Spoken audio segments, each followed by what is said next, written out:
Hello, good morning. আজকে তো সুন্দরবনে থার্ড দিন। আজকে আমরা নেমে গেছি একটা লঞ্চ ঘাটে। যাচ্ছি কোথায় বলো তো? পূর্ণতীর্থ গঙ্গাসাগরে। হ্যাঁ, আমরা এখন গঙ্গাসাগরে যাচ্ছি। ওখানে গিয়ে আমরা স্নান করব, তারপরে ওখান থেকে দেব পুজো।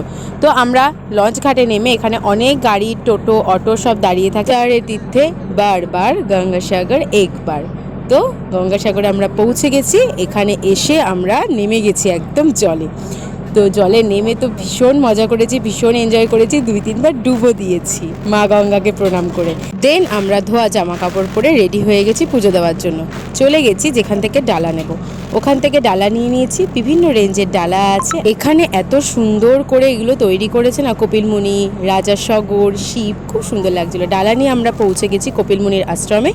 সেখানে এসে আমরা খুব সুন্দরভাবে পুজো দিয়েছি। আর আমাদের ভাগ্যটা এতটাই ভালো ছিল, আমরাও পুজো দিয়ে বেরিয়েছি, তারপরে গেট বন্ধ করে দিয়েছে। এখানে অনেক সাধু বাবা বসেছিল, তাদের কাছ থেকে একটু আশীর্বাদও নিয়ে নিয়েছি। ভীষণ মনটা শান্ত হয়ে গেছিল। দেন আমরা মন্দির থেকে বেরিয়ে চলে এসেছি একটু ব্রেকফাস্ট করার জন্য। খুব খিদে পেয়ে গেছিলো, 10টা বাজে।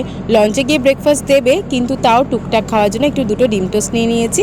আর তারপরে দুটো সাইট সিন ঘোরার জন্য বেরিয়ে পড়েছি ওখানেই আশেপাশে।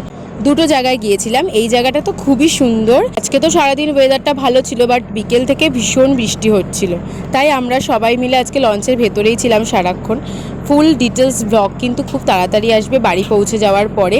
তো তোমরা সেটার জন্য ওয়েট করো। আজকের পর্যন্ত টাটা, সবাই ভালো থেকো।